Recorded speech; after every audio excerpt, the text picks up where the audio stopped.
LSU 560. So I think it's going to be a big game in general. It's going to have a lot of playoff implications too, for sure. Yeah, just with number 1 and number 4 going against each other. And who do you think needs that more as far as, being in the playoffs? You got Georgia, who, by the way, that's another thing. I've heard a lot of people say Georgia don't belong in the top 4 because they lost to South Carolina. Do you say you agree with that, or can you agree with that?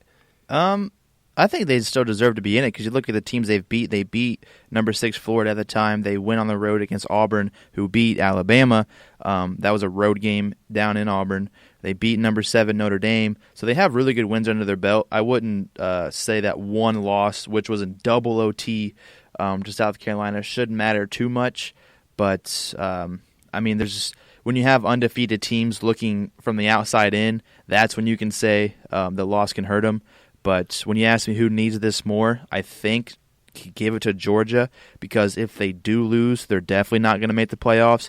And I think if LSU loses this game, they could probably still make it, I would imagine, greater than if Georgia lost. So I think Georgia would need this one more for sure.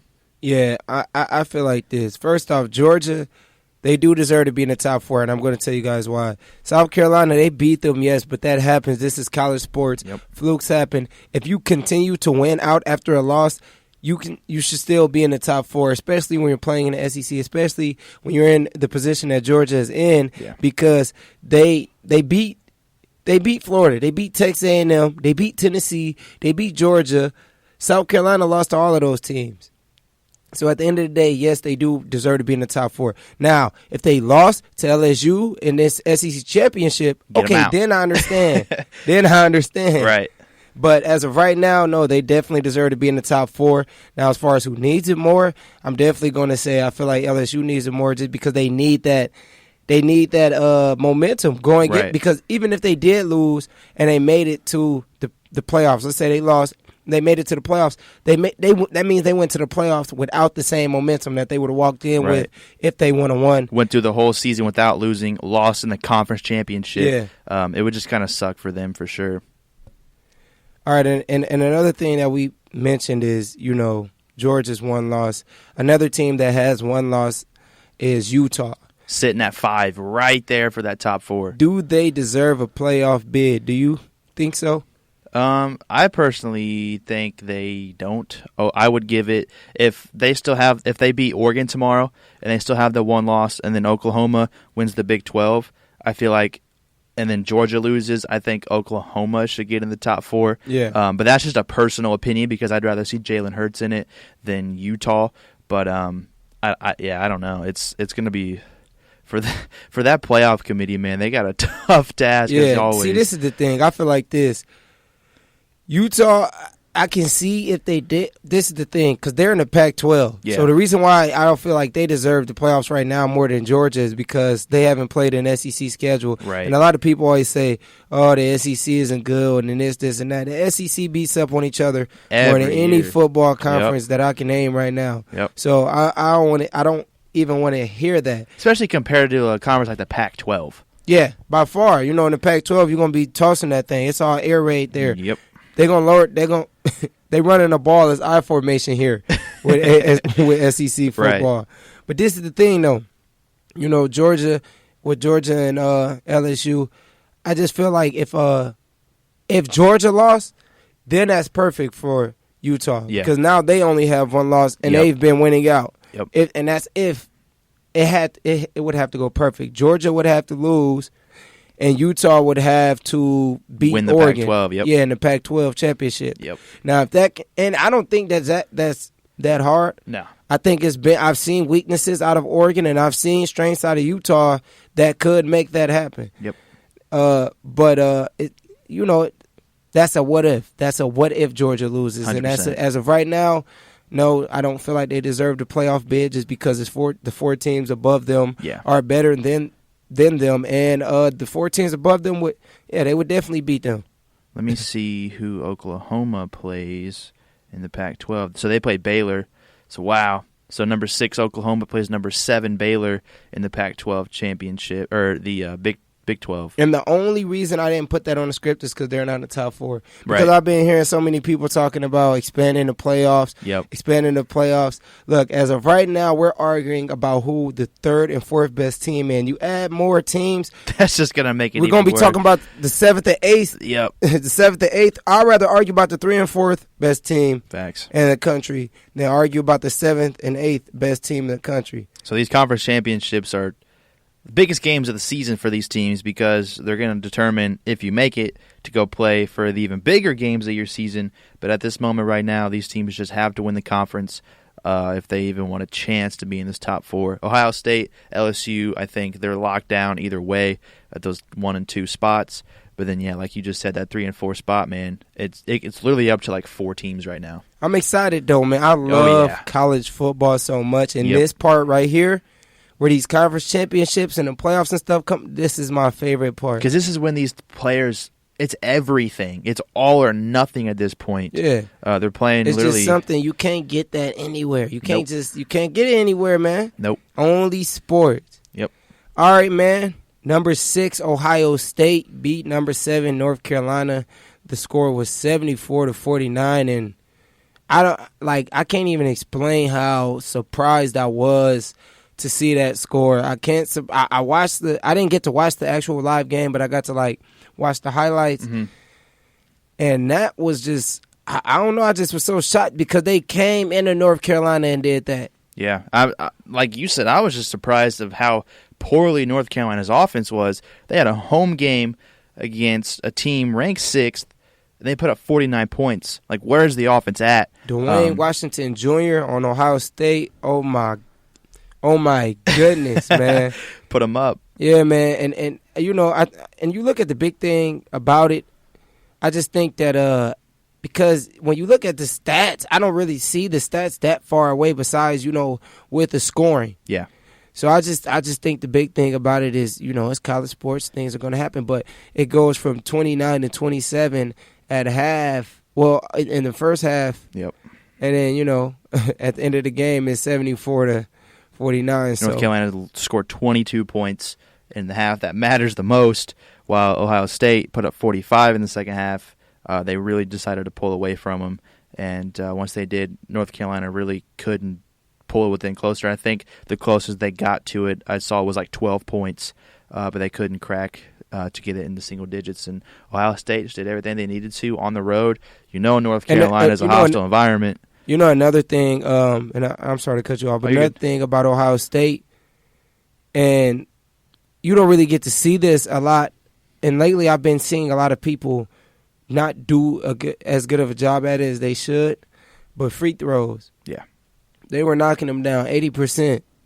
Those are important points. You cannot leave those up, man. Dude, if I was a coach, I am preaching, and I'm making my players shoot 1,000 free throws a practice because, like you just said, they're the easiest points you will get in a game, and they add up if you start missing. If you miss 2 free throws in the first quarter, the final score is you're down by 1. You hit those 2 free throws, you win the game 100%. It's the easiest shots on the court, and I know from experience playing a lot of basketball that they're nerve-wracking, especially late-game free throws.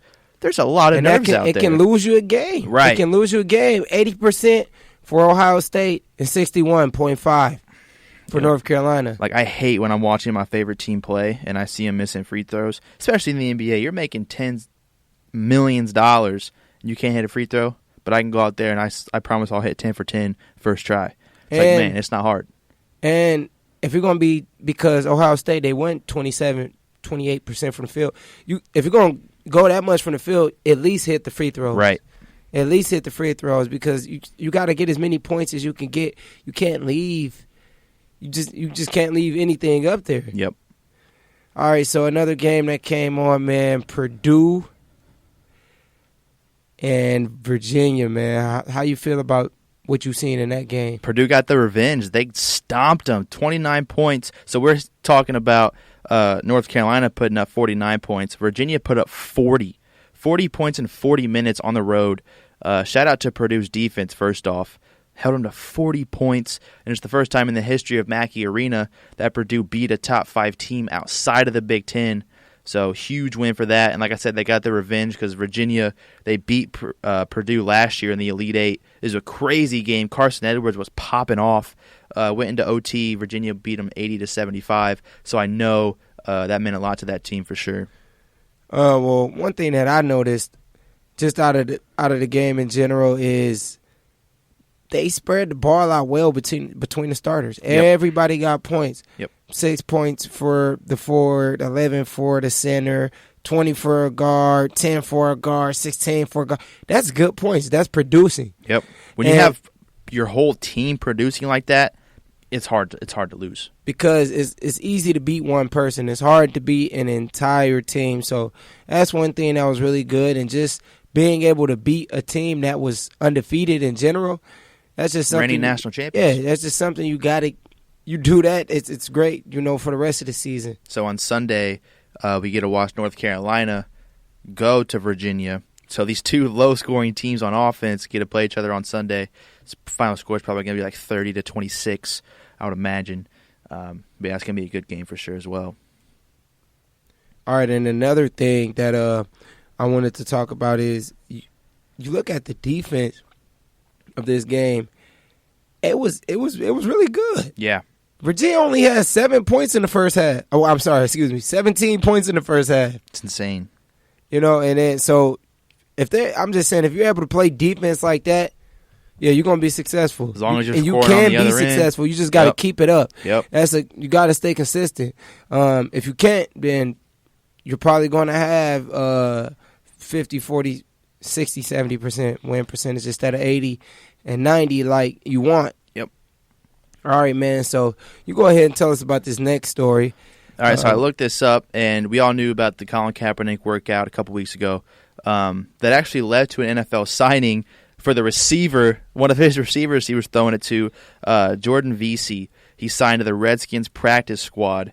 He had also worked out for the Browns after this Kaepernick workout, but the Redskins brought him onto their practice squad, so I know, just shout out to him for sure.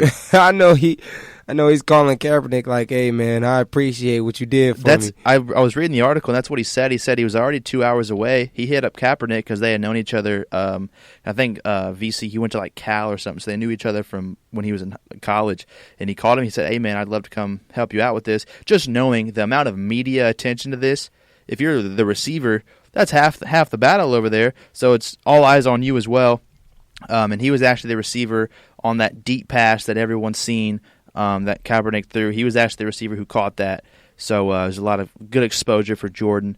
And then he was undrafted, got signed to the Titans, then went to the Jags, and then he was on the Colts at the beginning of this season. But when final cuts came around after training camp, they let him go. He was on the Bills practice squad, and then now, like I just said, he's on the Redskins. So he got onto another organization, so shout out. And he got he's been on a couple of practice squads. Yeah. I see here the Titans, the Jags, the Colts, the Bills. It's just good to get that opportunity again. Of course.